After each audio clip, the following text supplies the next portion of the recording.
Yeah, okay, so... We're now streaming. Can we, all right. Okay, let us call the meeting to order, and we'll have a recess at some point.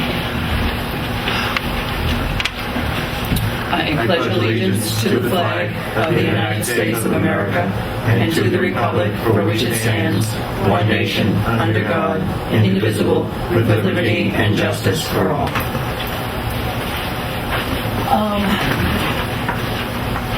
Good morning. Is there any comment from the public? I don't believe so. I do want to just start this meeting by saying that this morning we all awoke to the news that Senator Edward Kennedy, our beloved Massachusetts senator, passed away last evening at 11:30. And although this is has been an anticipated event since he came down with cancer a little more than a year ago, it is still a heavy blow. I felt deeply saddened this morning hearing that and reading it. And no matter what your party affiliation is, and there are some people who have who hold opinions of the Kennedys that may not be in the best light, I believe that the majority of people see that the work that the senator devoted himself to throughout his lifetime has been that for those who have no voice on the whole. And we are a better country and a better people for the work that he had done and and his legacy lives on in the Senate. So I would like to take a moment here, since we are all of the faith of Senator Kennedy, and I do this with a little bit of trepidation, because there is always this separation of church and state, a principle that I think that he held very well. He was a man of great faith, and yet really did do the work of the people for the majority of the people. And so with all of that, I would like us to say a prayer, and if we could say the Lord's Prayer in honor of Senator Kennedy, I think that would be a nice thing. So if I may start that prayer. Our Father, who art in heaven, hallowed be thy name. Thy kingdom come, thy will be done, on earth as it is in heaven. Give us this day our daily bread, and forgive us our trespasses, as we forgive those who trespass against us. And lead us not into temptation, but deliver us from evil. For thine is the kingdom, and the power, and the glory, forever and ever. Amen. Thank you. And our condolences go to his family and to our nation. So, a sad day. Is there anything else? I think you guys... I was wondering yes. if I could ask if yourself, Sheila, or any of the other commissioners have particular recollections of dealings with Senator Kennedy or observations that you might want to share. I'm sure we all do, and we'll start at this end of the table. I first met Senator Kennedy personally when his son and mine were in the wrestling tournament years ago up at President's School. And I was struck by the fact that he was actually showing up for the family event. There were a couple of other times where I met him, but the thing that comes to mind that means the most on the Cape is that there's a teacher over at Harwich Elementary School, Larry Brookhart, who was at a transportation hearing that was one of the motels that Senator Kennedy was involved with, and I had the opportunity to introduce Larry to Senator Kennedy, and Larry then invited Senator Kennedy to come to Harwich Elementary School to look at the computer club that he had put together. Well, he actually showed up. And when he showed up, it was very nice. He brought a check. We'd known about the check, but the point was that he was absolutely charming, and I'm sure that none of the kids or the parents that were there were would all become voters for him because he just exude absolute charm and graciousness, and it's a fond memory that I have where I saw the senator in action doing a wonderful thing for people that mean a lot to me, back in Harwich. Well, for me, it's kind of a long trip down memory lane. I grew up in Washington, D.C., and probably knew President Kennedy or Bobby Kennedy probably better than I knew Ted Kennedy in that sense, because he was more up here. And I first met the President Kennedy when he was a senator. And of course, I'm dating myself, obviously. But he was managing the Kennedy-Ives bill at the time, which was a labor bill. And he hadn't yet declared that he was going to be a candidate for president. But I actually was even before that, because my first 2 years in college were at St. Mary's College in Notre Dame, Indiana. And Ann Gargan, who was their first cousin, was in my class. And of course, the Kennedys all came out to the Notre Dame football game. I mean, that was just what they did. All of them, from Rose and Joe and, Pat and Bobby and Ted, all of them. So it was going to school with Ann was like probably being part of the family. And then she left college after 2 years, and so did I. Only she went to Washington, and I went to Ohio. But anyway, it's just a long, wonderful tradition.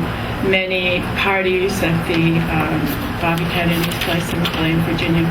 And it's a whole family. I mean, he is just so much a part of a bigger thing.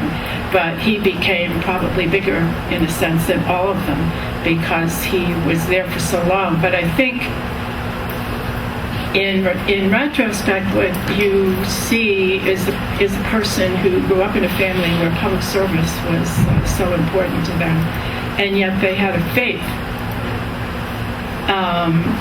There was sort of a personal faith as well as a family faith, and the two went hand in hand, and I think the public service was part of that. And that's how they expressed their belief in God and in the country. So I think we have a lot to learn from all of them. So I think in the end it's with great joy that we remember him, and it's kind of hard. It is. It's very hard. Actually, both of my daughters called my wife because they wanted to know how to deal with it. Mm-hmm. I think that by saying a great faith in not only in their religion but also in their family is a good way of putting it. I think that's something that's very obvious with the Kennedy family. They really like each other, and they like hanging around with each other, and they champion each other. And when you have that always to go home to, no matter how bad the times are there and how much criticism you may receive, especially in public life, you have a refuge to retreat to, and people who will embrace you and help you get through that. My personal first memories of the Kennedys, I grew up in South Boston on the parade route of the famous St. Patrick's Day parade. And of course, as a child, President Kennedy was the first president I remember, and I thought I was related to him because my mother's a Kennedy.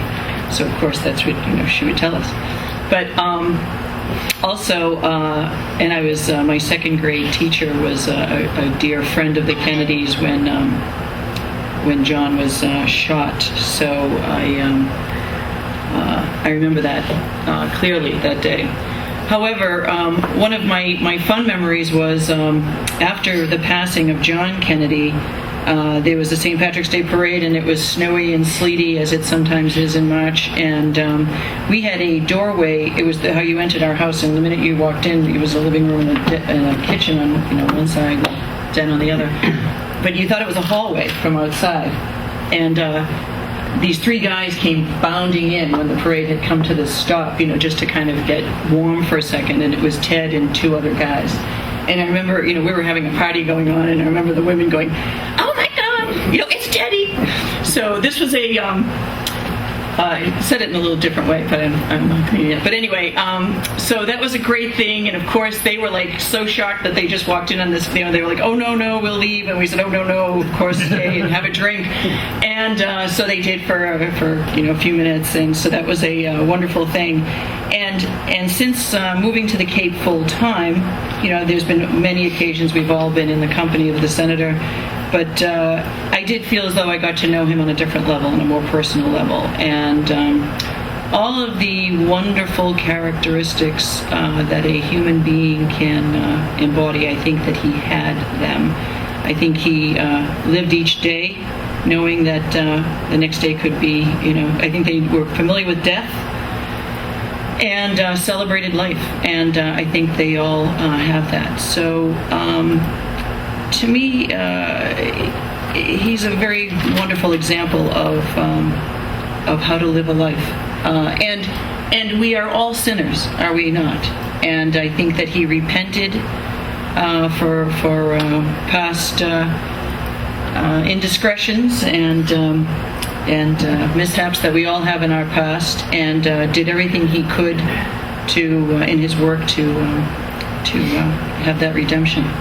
So, and rightfully so. The other thing I want to say is one of the best things I think happened to us is that he was not president and was never elected president, because we would never have had him as a senator as long as we have had him. And almost all of the legislation that people, even those who have some opinion that's negative of the senator, disability, Medicaid, he championed all the things that make our life, our quality of life, a better way of life here in America.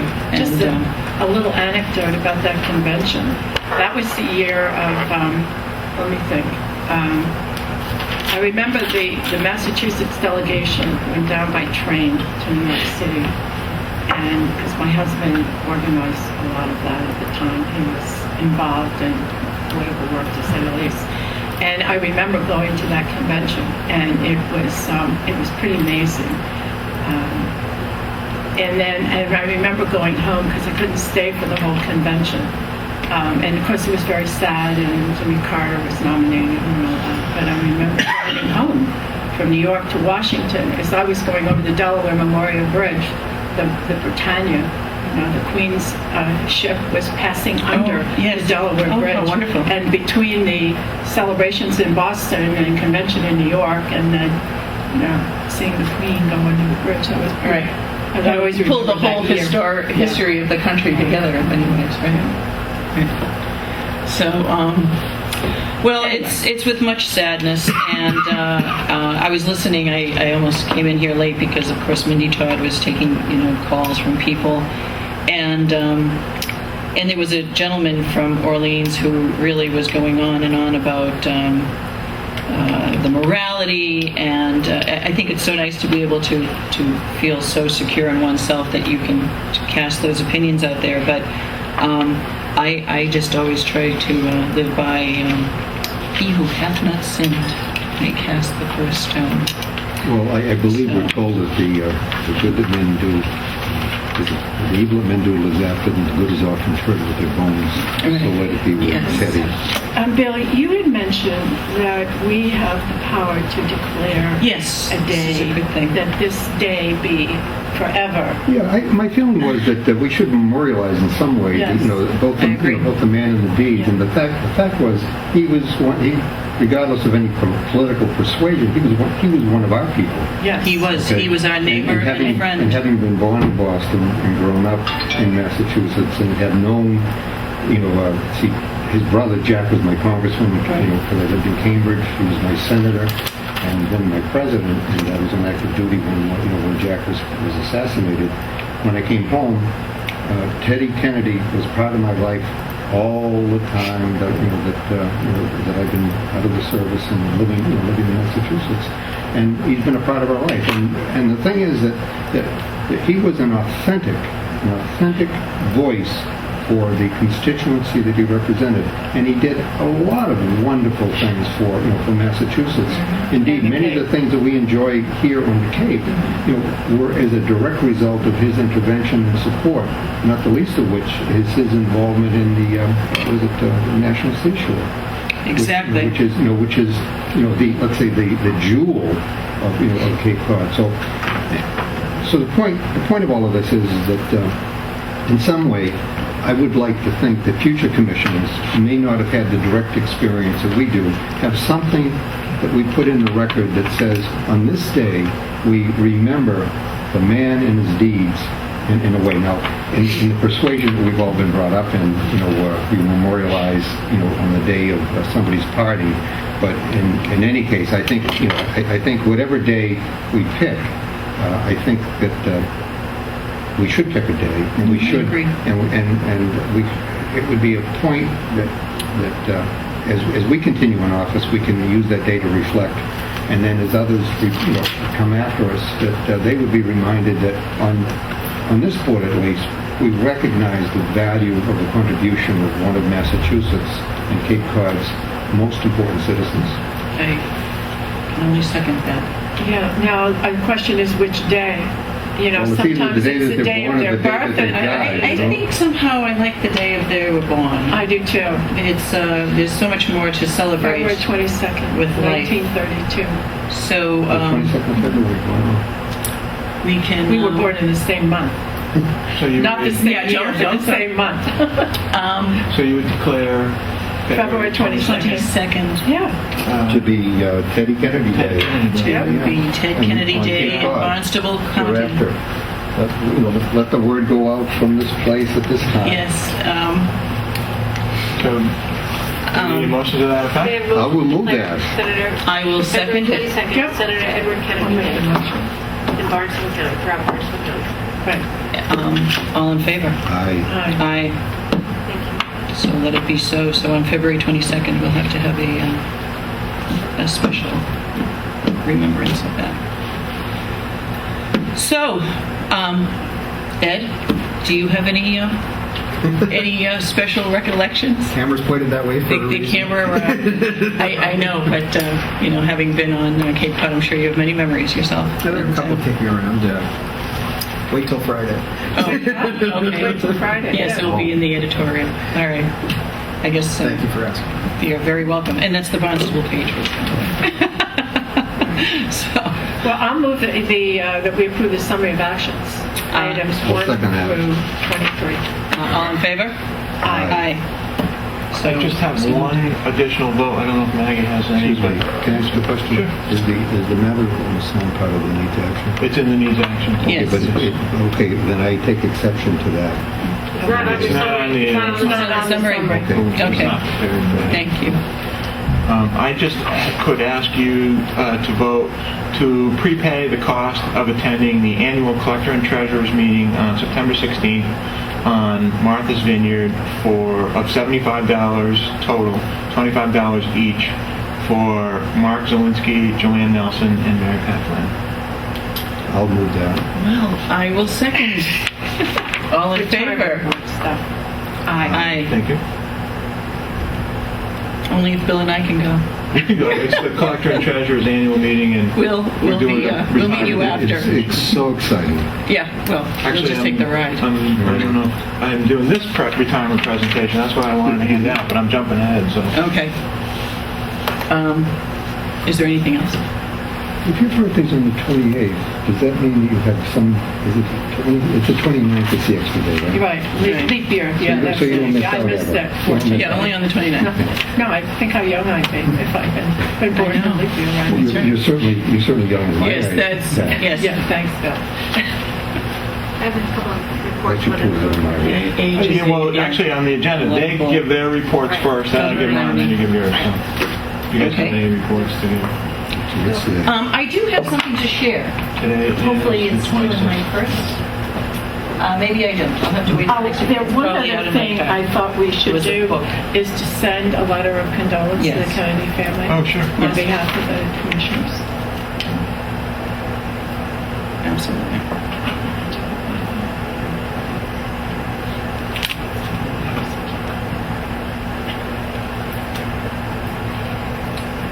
Do you have anything else you want to report on? You want to report from us? If you have any... Yes, I did. Okay. The first meeting of the wastewater review committee got together, and we reviewed the charge that was given to us by the commissioners, and I felt that there was a good, positive discussion. We're expecting to get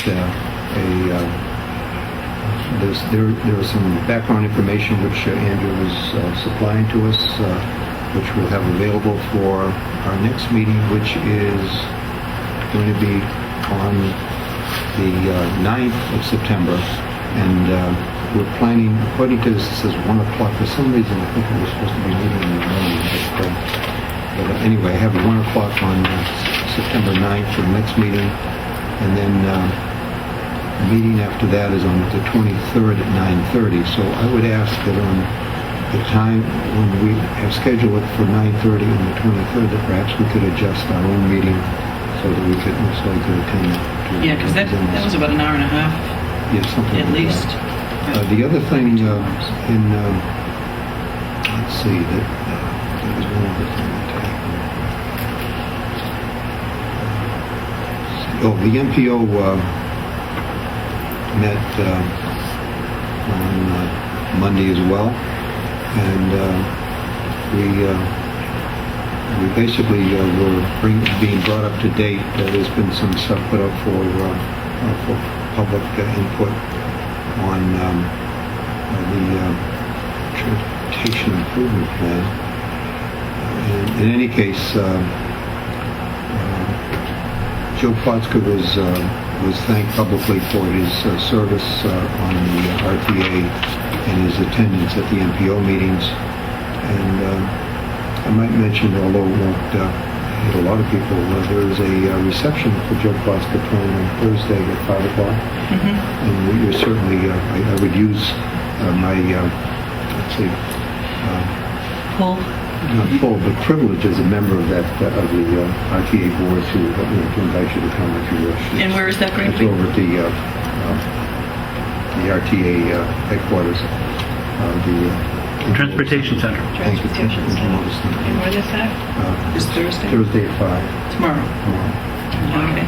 And I will mention that the town administrators, your name came up quite favorably, that you had done a good job on the selection for the new head of the Regional Transportation Authority. And I think we talked about we should probably extend an invitation to Tom Yeah. to That's a attend great, one of our yes, meetings. I think that's a... When does he begin? September 1st? September 1st. So let's do I think that'd be a great idea. We can sort of bring him in and talk to him about how important we think the public transit is. As a matter of fact, our regional network also is going to invite him because transportation is crucial for those who are seeking housing options, employment options, keeping themselves from falling into dire straits. So we thought that we would at least invite him in and let him know what we're doing.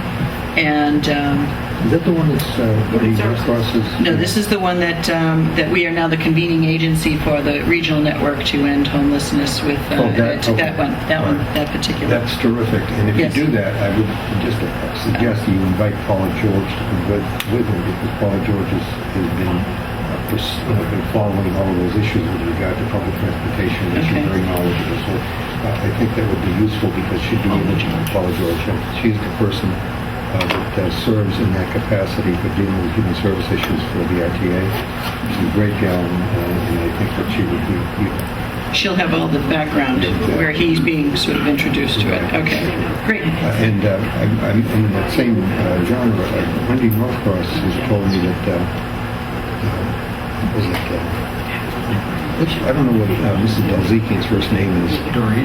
Okay, excuse me. Doreen Dalzikian has expressed an interest in looking at contributions from in the community with regard to public transit issues. Oh, okay. And I had suggested to Wendy that she indeed invite Tom Cahere to be someone that could speak to public transit issues around the Cape, and it would make a significant contribution to that effort. So that would be... Excellent. Great. Thank you. That was Paul, tell me her name again. Paula George. George, that's what I thought, okay. And that's it for I guess the Commissioner's report. So, I just wanted to hand out some information. I gave this information to the town administrators luncheon the other day, if you passed that down, Bill. And it's a report. There's one copy for each of you and Maggie as well. And I won't go into too much detail on this except to say that the town administrators appreciated it greatly. We will be giving the same report to the Collector and Treasurers Association that you just approved Mary Pat and I attending the luncheon for. And we'll also be contacting the the Selectmen and Councils Association, if that's for Pat, to get on their agenda so that we can present this information to them. And what it consists of is two really pieces. One, the investment activity and actuarial assessment of the Barnstable County Retirement Association. And the second piece is Chapter 21 of the Acts of 2009, which is the pension reform. There's been a lot of questions about what pension reform does, what it doesn't do. It is very confusing for many of the employees, public sector employees. So I tried to get some information out into the town administrator's hands, into the selectmen's hands, into the treasurer and collector's hands. So we will be doing that. I just want to point out on the investment activity briefing, one of the things I like to do is just point out kind of what people get in terms of a benefit who are retired from the retirement system. And I like to point out that really, most of our employees are not getting rich on our retirement system. In fact, 70% of them receive either $22,000 or less per year, and our average annual benefit from the retirement system in Barnstable County is $17,782. So that's a very modest benefit, I think, overall. Also, I like to point out that people are certainly getting older. We have now 445 people who are between ages 80 and 89 receiving the benefit from our system. Wow. And we have 105 who are 90 and over, and that's up 13% from the last actuarial we did 2 years ago. 105 people are age 90 and over, so. Probably all women, I'm sure. We live long and well here. Yes. So, yeah, it is amazing. The next part of the investment report is our performance, and obviously the past year was not a kind year to pension systems, either here in Barnstable County or nationwide. We really had a tough time. But things are getting better. On the July report, we saw that the PRIP fund was actually up 5.5%, about 5.5%. For the month of July. So things are getting better, and we think things are turning around. You see that the one-year performance as of 6/30/09 in the PRIP fund last year was minus 24%, so it was kind of a tough year. So, and we also had our actuarial study completed as of January 1st, 2009. We did update some assumptions. We updated the actuarial table to what's called RP 2000. I know that doesn't mean anything, but really what it means is it's the most recent actuarial table. It reflects the fact that people are living longer, those types of things. So it builds that into the actuarial calculations. Let me just finish for a second. So we changed some of the assumed rates of disability, which actually went lower. Withdrawal, people leaving the system, that was a little bit higher. In our salary scale, that was a little bit higher than our previous assumptions. And we did do one thing. We continued the 2028 amortization of our funding schedule. And I point that out because Chapter 21 of the pension reform pieces that I gave you allows retirement boards to extend their funding schedule to 2030. We chose not to do that because of the costs associated, especially with those outer years, and because what we did was we were going to hold our actuarial assessment for 2011 to 10% anyways. If we didn't adjust it, it would have been 20.6%. We decided to adjust it, which means we'll probably do 10% in 11, 10% in 12, and we'll see what we have to do for 2013. But we try to hold the line a little bit on the assessments to the towns just because we realize that they're in tough economic position themselves. So that's really what I wanted to say. The stuff on the Chapter 21, the pension reform, you can read it. You know that some of the big changes that they made was they're trying to limit the definition of regular compensation. That's going to cause a lot of questions and issues, so there's some information on that. Of course, they limited the credible service to salaries of $5,000 and over, so that's going to impact a lot of selectmen and a lot of people. For example, at the Fire Training Academy, who make less than $5,000 annually, they won't get any credible service for that anymore. Took away the 1 day, 1 year credible service for elected officials. So there's a number of things in there that Does that they apply did. to Assembly as well? It does apply to the Yes. Assembly. It applies to Right. any public So sector their employee. service is no longer now looked as part It of the will system? be the way the language works is they will continue to get credible service for their existing term, and then there's a drop dead date, I believe, of January 1st, 2011. Anything after that, whether you're in the term or not in the term, you won't get credible service for. But in past time, credible service, as long as they continued in office, whether if they got reelected, for example, they would continue. Any credible service that you've already earned, obviously you get to keep.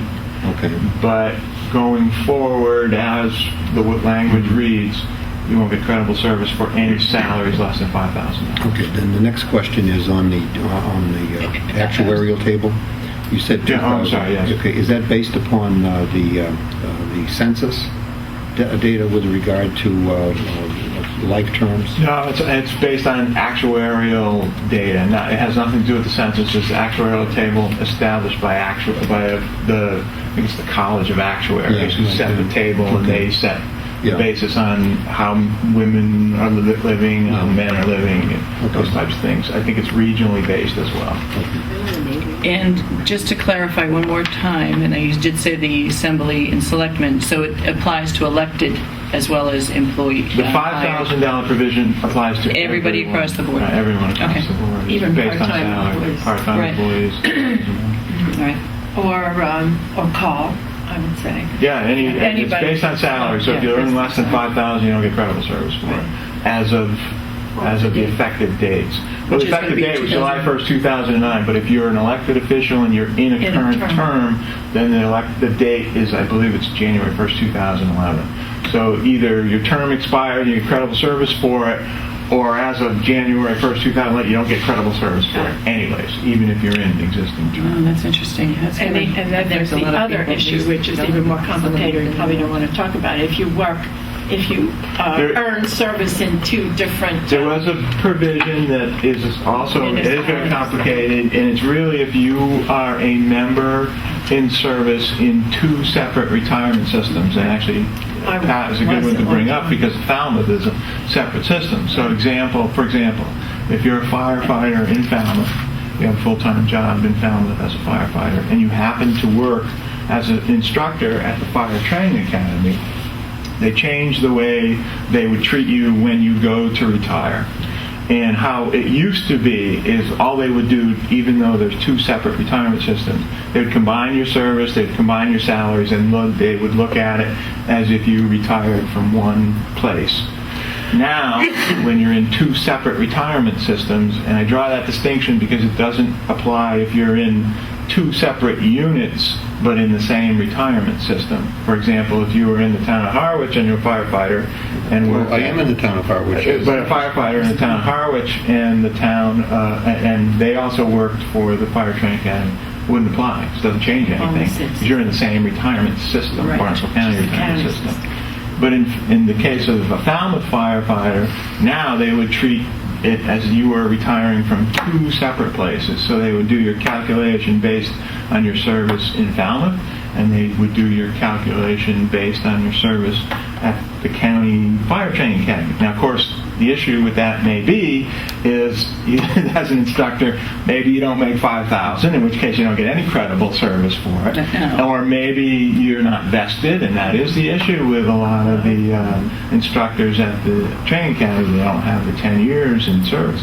So it could be what the real impact is. You're not going to get any retirement benefit at all from that piece. So there is a significant impact for. Is there a lot of people out grandfather there. clause on this? There is not, and that was one of the big debates. This is effective for all public employees, effective really July 1st, 2009, or as established in the legislation. So they did not grandfather. All right, so the substitute teaching that I do in Harwich and Barnstable, town of Barnstable, and occasionally for Cape Tech, that all has been, I've had them contribute, was it 9% or whatever the You've maximum is? been in the system, that's correct. Okay, so will I continue to gain a benefit from making that contribution? If you make $5,000 or more, yes. In that part? If you Or make in this part? $5,000 or less. See, Is it the total? Let me No, it's the... hold on just a it's the second, amount. Bill. It used to be once a member, always a member. So if you were a member and you made $100, didn't matter. You got credible service for the $100, even if it was a Doesn't day. make sense. They've drawn a distinction now between that. So for your service here, you get credible service. It's over $5,000. For your service in teaching, you have to say, if you make more than $5,000, you will get credible service for it. If you make less than $5,000, you will not. Okay, the cume between the three programs. There's no cumulative anymore. They've made a No. distinction. They said that doesn't. It You used to don't be combine them that you any could longer. buy the service and put it into.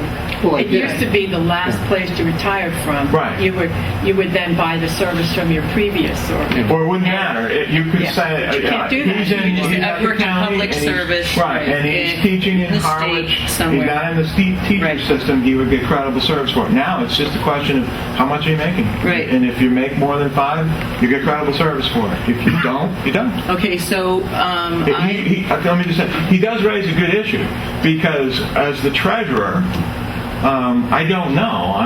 On September 1st, say that's when the school system starts, the year starts. I don't know how much you're going to make. Maybe you'll make 5, maybe you won't. So do I take deductions for it from you? And let's say the treasurer smartly says, yeah, I'm going to take retirement deductions.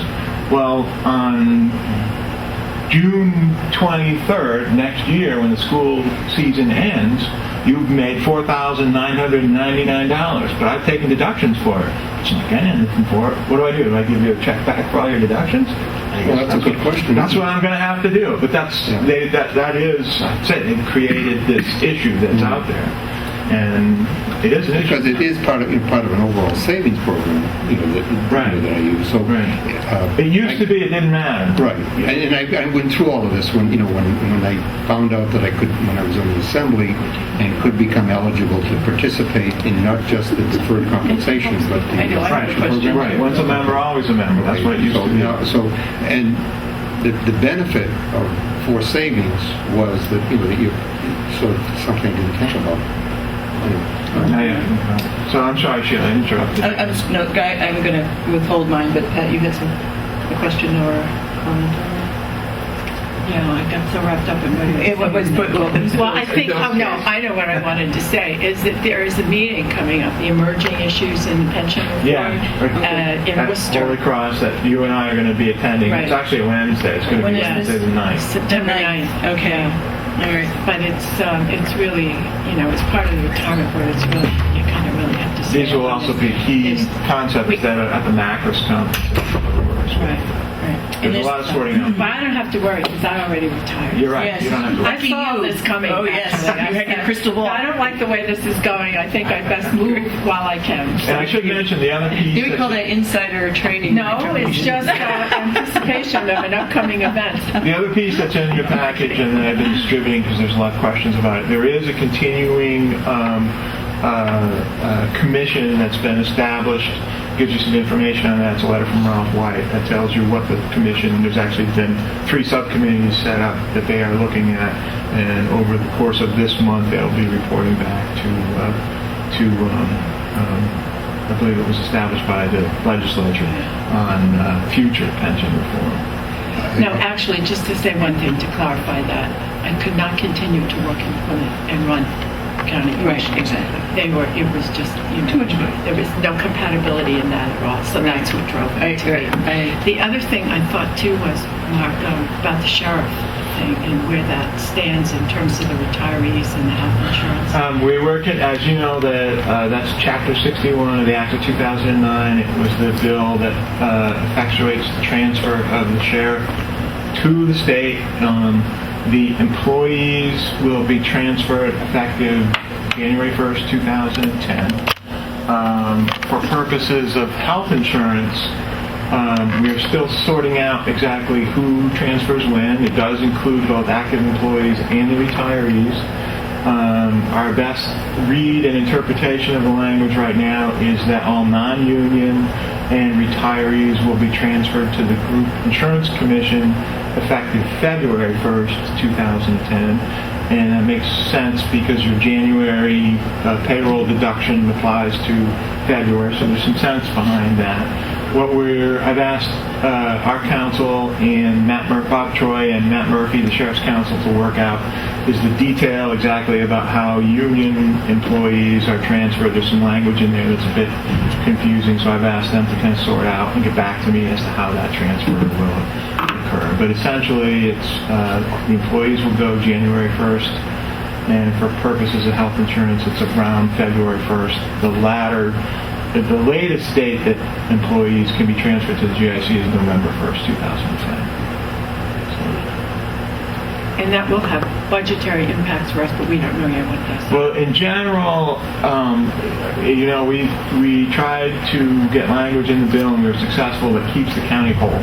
So it basically preserves the maintenance of effort to pay for any unfunded pension liability associated with the sheriff's retirees who remain, and his retirees for pension purposes stay in the Barnstable County retirement system. They don't change to the state system. And any other unfunded liabilities that may be out there, including health insurance or GASB 45 or anything else that's out there. So at the worst case scenario would be that we would continue to pay the same amount that we've always paid. We wouldn't have to pay any more. Can that go up 2.5%? It does not. It's frozen at the 2009 level. There's a question of clarification. There might be an expectation on the part of the Assembly that when this transfer takes place that we're no longer responsible for the money. I actually got to brief them on Wednesday past before you got there, and I kind of said that the same thing where the worst case is this, best case there may be some savings. And so they're aware of it. One other question again for clarification. When I get my W-2 or whatever it is, W-4 from the school department, it covers a calendar year from January 1st to December 31st. It doesn't cover September, June. So if you're looking at a school year, that is the measurement in terms of how they record it is different than the so-called school year from September. Well, the legislation is effective July 1st, 2009. So anything you got before that, it doesn't matter what your W-2 says. The dollar value of that in your time is credible service. After that, it's not. Okay, so as a practical matter, I have the benefit of experience as far as how much each one of these school systems delivers. All the CUME is over 5,000. The individual one is much less than that. And it's all based on your individual service in each unit. Well, with that clarification, I should go to the payroll department and tell them to change that. If you think you're going to make less than 5,000. Okay, I think we've exhausted that. Is there anything else? Maggie? I do have work. You done? I'm done. That's it. Right, I have actually a few things. One, I have wanted to bring to your attention because I'm, excuse me, getting over a cold.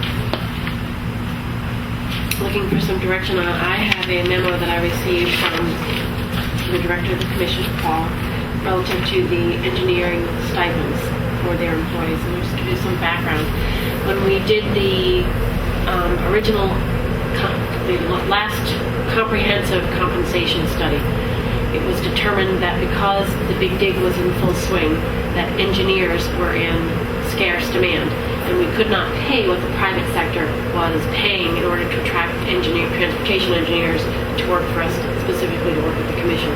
So So what was approved was their salary was determined per the evaluation, and then they were given excuse me, a stipend in addition to their base pay. That was to remain in effect as long as there was a crisis or a shortage of engineers. Sorry. Bless you.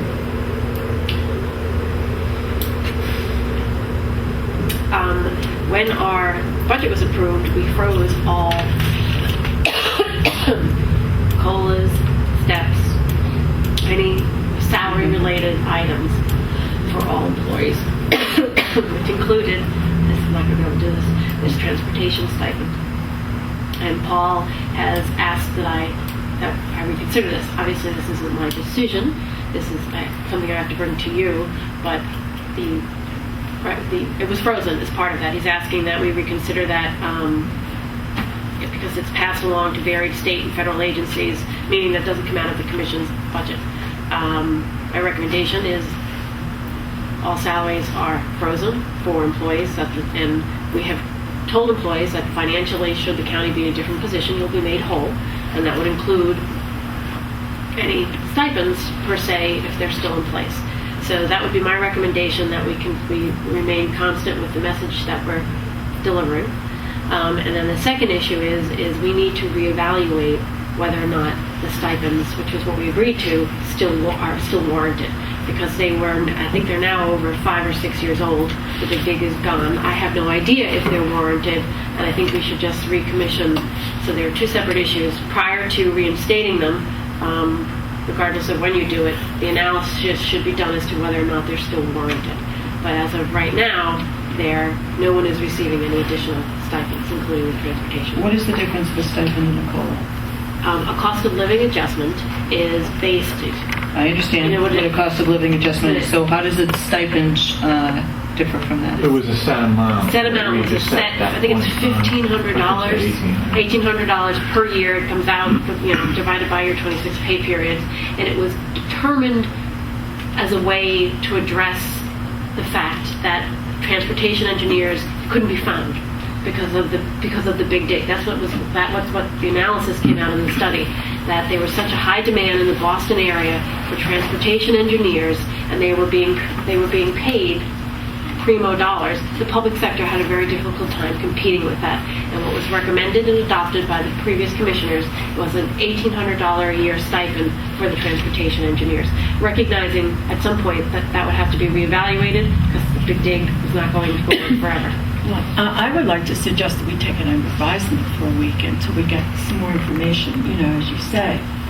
Would you like me to do the analysis, start the analysis? Yes. Whether or not they're I think, yes. I think we need to really give that more due consideration than just voting on it. So I would. But there are two separate. I will do that. I'll start the analysis. But there really are two separate. Right, and we will take a look at the other issues. So I would move to take it the under salary advisement. base and that sort of thing. No, that's not the other issue. The issue is whether you Want to freeze continue. the stipend, even Right, if I know it's that's- justified. I The real issue is, do you Right. authorize the stipend? And Paul is making the argument this is coming out of state grants. It is a very slippery slope because there are a lot of other employees who have been frozen who are in similar situations. So it's. I'm with Pat. I think that we should take a I'll look have at the this and we can analysis. discuss the whole picture The a little bit more, and then we ramifications, the can. implications, all of that, the outcomes. I'll have MMA. who did the I will original second that. analysis. Do you? Is that? Well, I believe that when we signed the budget, we understood in signing the budget what we were doing, and if we understood that at that time, if we may not have understood the specific consequences, we certainly had taken position that our policy was that we can't reward all, we would not reward one. Well, I agree. Yes, we did. But I think that if there are circumstances such as this that come up periodically, we should look at them carefully before we just simply say, yes, we made a blanket decision and everybody's out I of the park. absolutely agree. We And have I a whole think- department that has made the same argument already with regard to it because of their access to outside funding. The Cape Light Compact has brought this up before.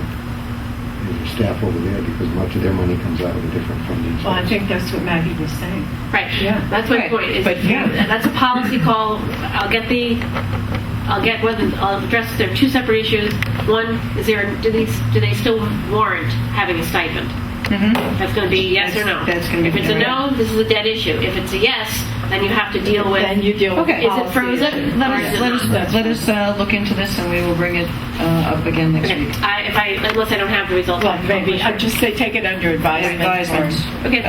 Until Maggie can complete the I analysis. Got it. second and agree. I don't need a vote, but Okay, Yeah. good. the next issue is also a Cape Cod Commission issue. I met with staff from the commission.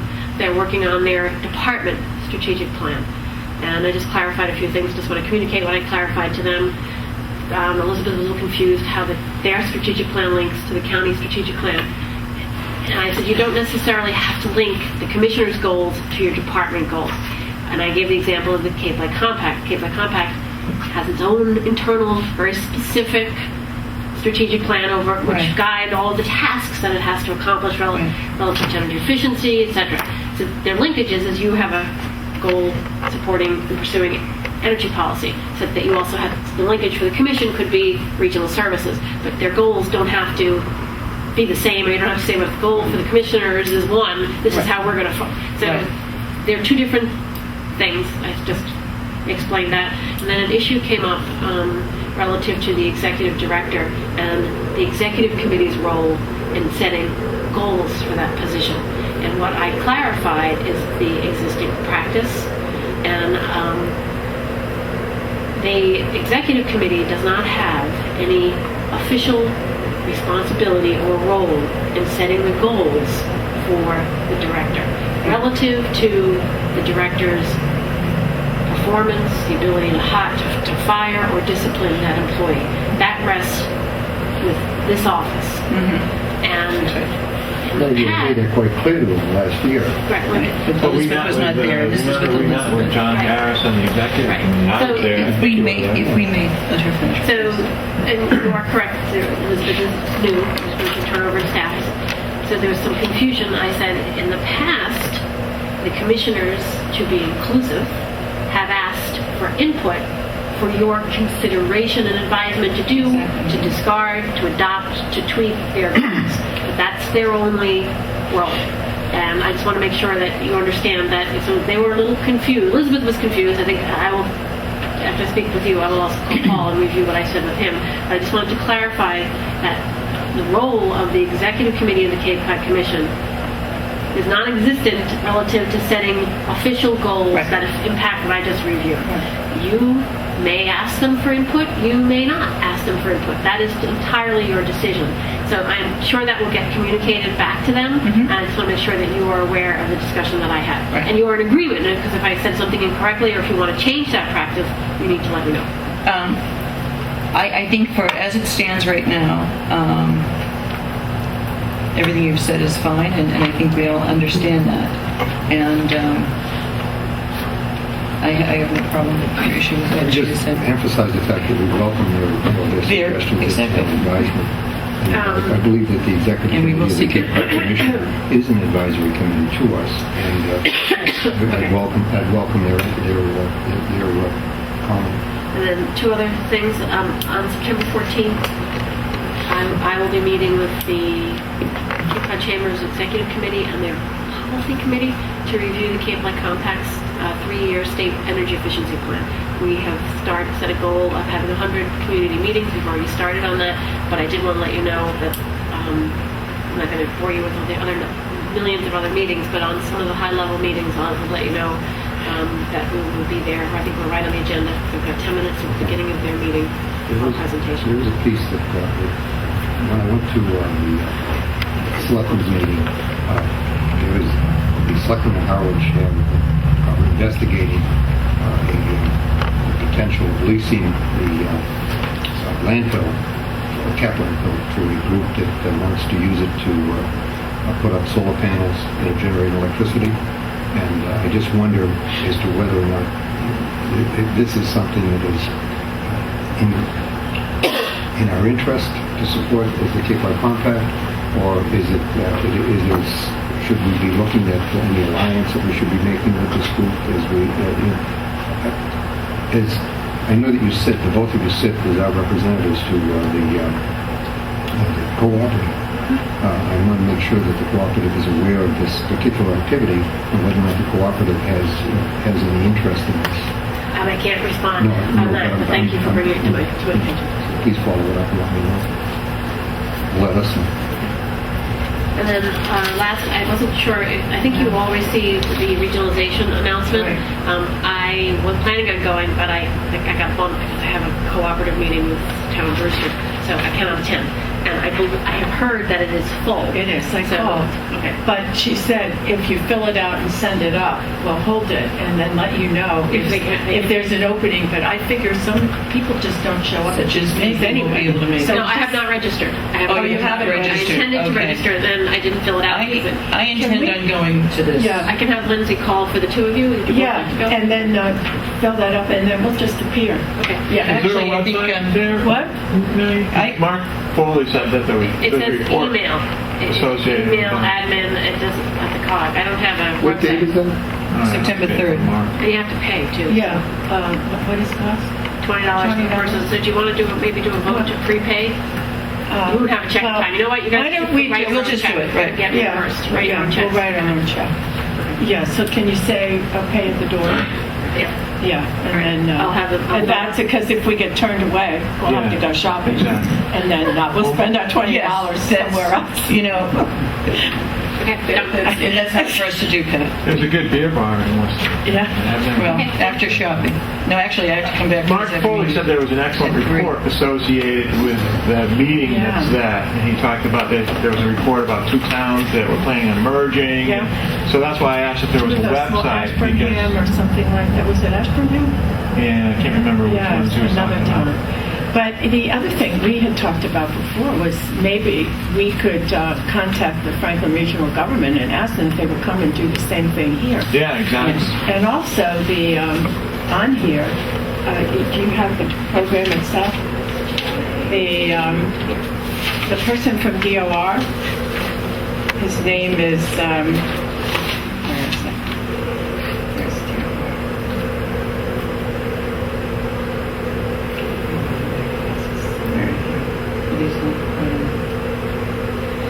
Yeah, the guy who does the audits. The audits. Yeah, he's the person. I was actually. Oh, here it is, John Markarian.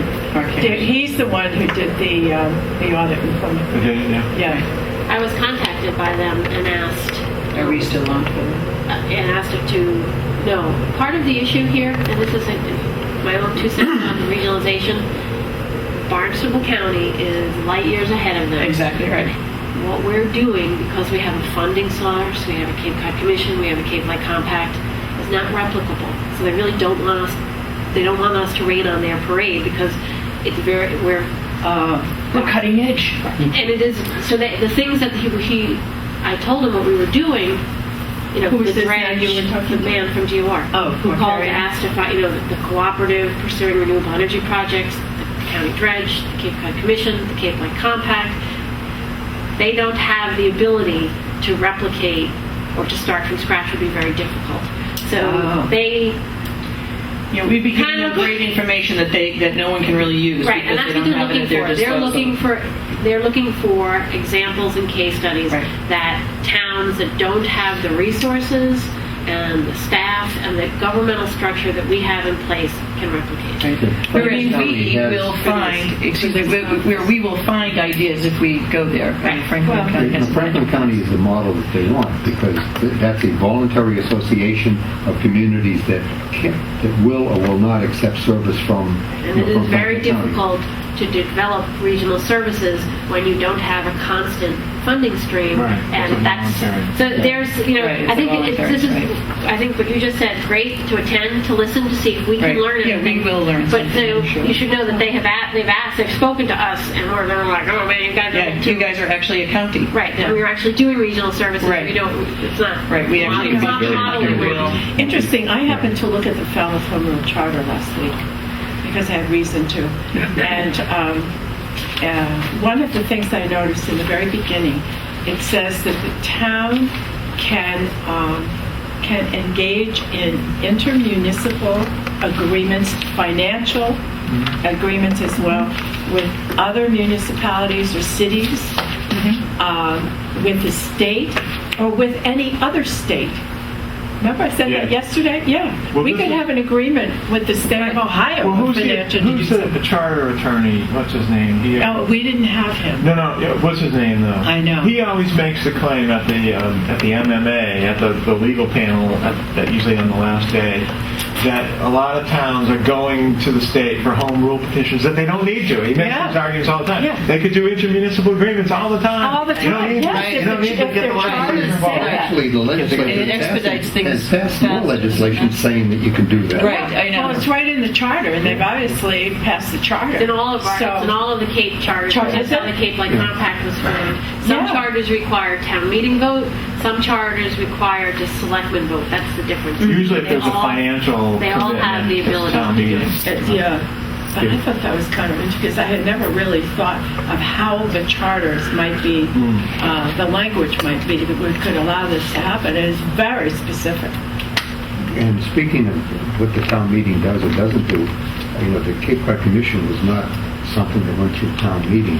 It went through a referendum, first a non-binding one to see if there was interest in it, then a binding one that supported the legislation that was passed that created the act. So I think there may be some confusion on it. I think the only time you see Cape Cod Commission at town meeting is when towns elect to review whether or not they want to continue with. Exactly right. Yeah, that was a point that was That's all I had. pointed out. Okay. Is there anything else? I think What is one question? we may adjourn. One question. You had mentioned something about you were going to call. Yes, I do have, and he is going to get back with me. I did speak with David, and let me get his last name. David He is the gentleman who does the training and set up for ethical, the new Commission on Ethics at the state. Also had all of their policies upgraded and reviewed. We had said that we would like to do a regional sort of conference and invite all elected officials across the county and anybody working in the public sector. They would be welcome to come as well to have an update and review of the ethics and open meeting laws and conflict ethics laws, which are open meeting and conflict of interest. Particularly, so he is going to get back to me with that. We're looking at probably late October, first week of November, where we could hold that. And I think it would be, that way everybody gets the information at once. We can all ask the questions at once. If they all want this gentleman to come down to their individual areas, that would be well. And we also talked about maybe doing a couple that way, like an Upper Cape and a Lower Cape, because it might be, more accessible to people. So we're just kind of kicking around those ideas, and we'll discuss sort of like the logistics with you. That's a really good idea because the open meeting law is going to change July of 2010. Right. There's some changes regarding agenda in that where the chair has to reasonably make public whatever the intentions of the board is at the next meeting. So, you have to be pretty upfront from the very beginning before you even convene. We have to sort of have down the road we're looking at. Yeah. That's not a bad thing. It keeps you And on. next week we'll be meeting with. This is the agenda for next week, and you have to reasonably make known what is Speaking of which- coming under discussion. Yes. Well, let us just wrap that up. We'll be ahead of the game. Next week, Wednesday, September 2nd, 2 o'clock start. Jack Mead will give us a registry update. And Beth Albert will talk about suicide prevention when we get to 2:30. Okay, that's great. Next Wednesday. And then I just want to add, at 3 o'clock, there'll be the hearing on the CMed supplemental at Yes. the assembly, 3 o'clock, and then regular assembly at 4. Okay, so that will be our 2, day. 3, and 4. And I should mention, What time are we meeting? 2 o'clock. Pat and I will not be here either the 9th or the 16th. Okay. The 9th will be at the Worcester Pension Issues Conference sponsored by PARAC, and the 16th will be at the Collector and Treasurers Association Over there suffering. presentation. Yeah, we're going to bring the bikes. You're going to bite to the We're venue. going to bike. Have to go up the ferry. What was the I'm last not date? here on the 6th. 16th. The 9th and the 16th, Pat. You guys will be... And those, do we have times for those meetings yet? The 9th is an off assembly, so I would assume, let me just check, is 10 o'clock. Let me just look. No, isn't that a day that... I have Tom Ryan coming in for, you wanted to talk about the compassion. They have it at 1 o'clock I have Oh, it's at the 1. 9th at 10 o'clock. on Wednesday. Okay. Not here. I think it's the 23rd that it's at 9:30. And then the 16th would again be an assembly day, so we would plan on meeting at 2 o'clock. I don't have any agenda items over here. The 23rd is a date that they wanted to meet at 9:30.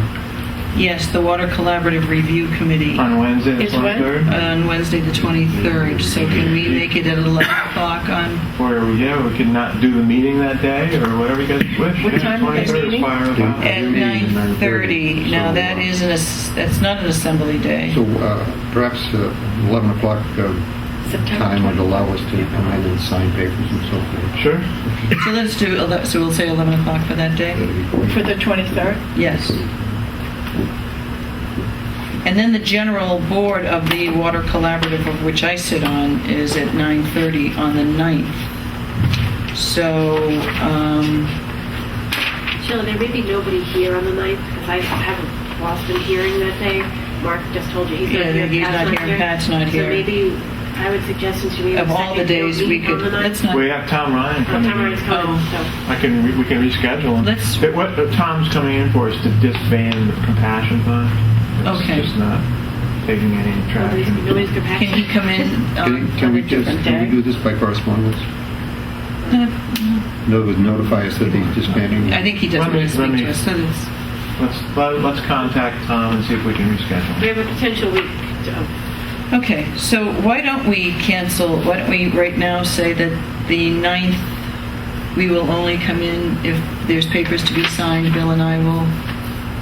Here's what I would do on the 9th then. I would say if you wish to cancel your meeting, cancel it. cancel it. And then next week we'll authorize Maggie and I to sign everything that week. That's probably the cleanest thing to do. I would move that. I will Second second. All right, all in favor? Aye. Okay, so there's no commissioners meeting September on that. 16th, you meet at 2. And the 23rd, we're meeting at 11 a.m. on the 23rd. Yes.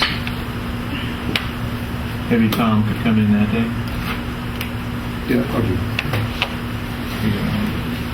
Oh, I will just say one thing before we adjourn. I did receive a correspondence from the League of Women Voters, since now they are so aware of our taping of the county commissioners meeting. And they wanted to know, did we feel that they had some role in that happening? And I did say, yes, I believe that, that was one of the issues that they along with a few delegates, and it came out a lot during the campaign trail. And then it was followed up once we were sworn in this January by the illustrious members of our local media and newspapers kept bringing it up, so that we would not forget that campaign promise. And so I did say that, yes, definitely they were in the mix there. But they would also like to discuss how that is within one of their meetings. So they asked me to come. So I think it might be interesting for us to at some point, if you have any thoughts about... Success has many parents. Failure is an orphan. But we can keep it to ourselves. We can just. I'm just asking you to think about it, and I'll even ask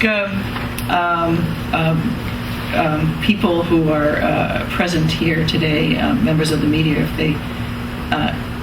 Not that I would quote you directly; it would be strictly off the record. Yeah, that would be If you had any opinion of. You really have to read that new open meeting law. Anyway, as long as you spoke to one of us at a time. Well, I'm convinced that the reason why we don't see the Cape Cod Times here is because we're broadcasting, and they're using that as an opportunity to see what we're doing. They have cable, we can't afford it. That's right. Thank you. Yes. All right. So I just wanted to let you know that. All right. They're ever watchful, the league, which is a good thing. Well, they were part of our broadcast last time, right? And by the way, that was a great show. Steve, you did a great job on that because On the tour? I actually watched the tour, and it was really good job. Thank you. No camera droop. So I will make a motion that we adjourn. Second. So, All in favor? Aye. Aye. Thank you very much.